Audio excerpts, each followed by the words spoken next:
Mapagpalang araw sa ating mga kababayang OFW, no? Eto, may babasahin ako mga kababayan. Itong update po ngayon sa OWA, no? Sa mga kababayan nating nakauwi na po, no? Ito yung sa repatriation po ito mga kababayan. So, sa mga kababayan nating OFW, ito i-update ko po kayo, no? Dito po ngayon sa OWA page po, ito po, matagumpay po na nakauwi na kahapon po yan, noong Enero 12.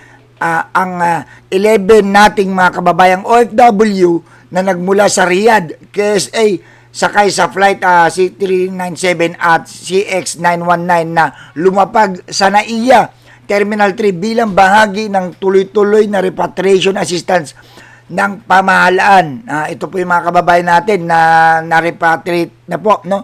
So ito po, no, binubuo ang grupo ng 11 household service workers na pawang mga OFWs na humingi ng tulong para makauwi sa bansa dahil sa iba't ibang dahilan. Kabilang ang mga labor-related cases, welfare issues at humanitarian concerns. Naku, kasi alam nyo po kasi mga kababayan, sa nakakalungkot lang po na yung mga pinagdadaanan po ng mga kababayan nating OFW, no?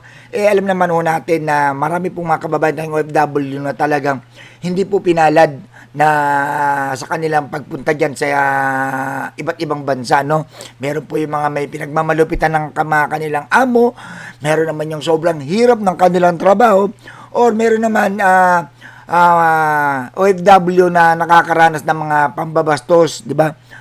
Ng mga kanilang amo, no? So, dahil po diyan mga kababayan, meron pong mga kababayan natin na talagang sumasaklolo at dahil po yan sa programa po ng ating OWA na kung saan agarang inaaksyonan, tinutulungan itong mga kababayan nating OFW na to. At lalong naging success po ang ginagawa po ng OWA dahil po yan sa talagang masusing pagbabantay po ng ating pamahalaan, no, sa mga kababayan nating OFW sa pagbibigay ng awareness, pagbibigay ng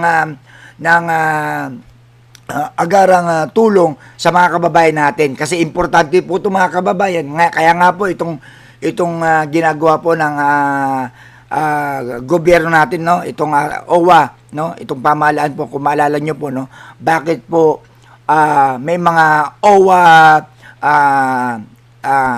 serbisyo karaban po na ginagawa. Dahil isa rin po ito na tulong po na itong serbisyo karaban po na ito na ginagawa po ng OWA sa iba't ibang bansa. Doon na rin po nagkakaroon ng chance ang ating pamahalaan para tignan din yung lugar kung ano-ano yung mga kailangan tulong ng mga kababayan natin.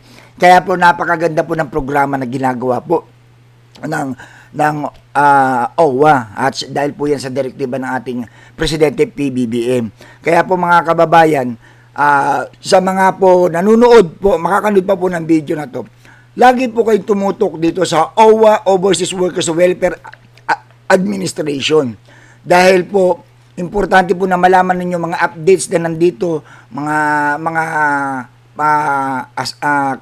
tulong, mga serbisyo, mga diskwento, yan po yung mga updated dyan. At saka syempre mga kababayan nating napapauwi, no, nare-repatriate, lalo na yung mga kababayan natin may mga pinagdadaan ng ito po, dito po yung update ninyo, makakapag-update po kayo mga kababayan. At hindi lang po yun, marami kayong malalaman na tulong sa mga kababayan nating OFW, no?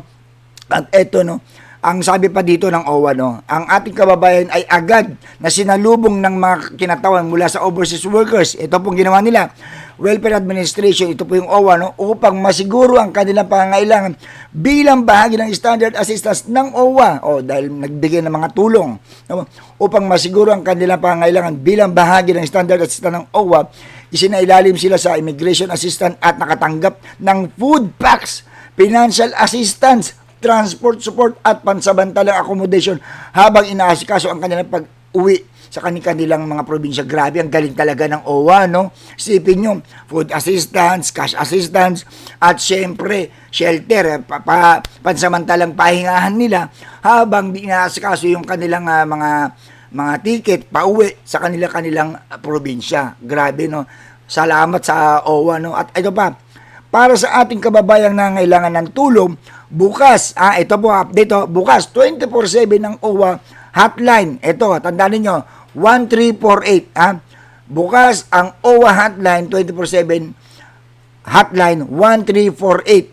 Kabayan application para sa agarang aksyon. O, ito, OWA hotline, 1348, Metro Manila, 1348, labas ng Metro Manila, 021348, mula sa abroad, 6321348.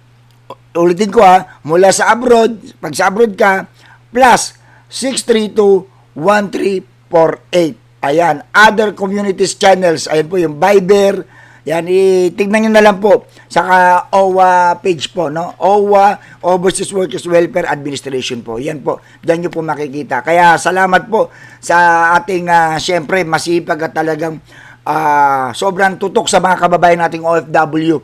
Walang iba kung hindi ang ating OWA Administrator, Attorney Patricia Ibon Caudan. Maraming salamat po, ma'am, sa ginagawa po nyo sa ating mga kababayang OFW, at salamat din po sa mga kababayan nating OFW na nakatutok at sinishare po itong mga videos po na ganito ng mga informative po para sa mga kababayan nating OFW. Maraming salamat po sa inyo.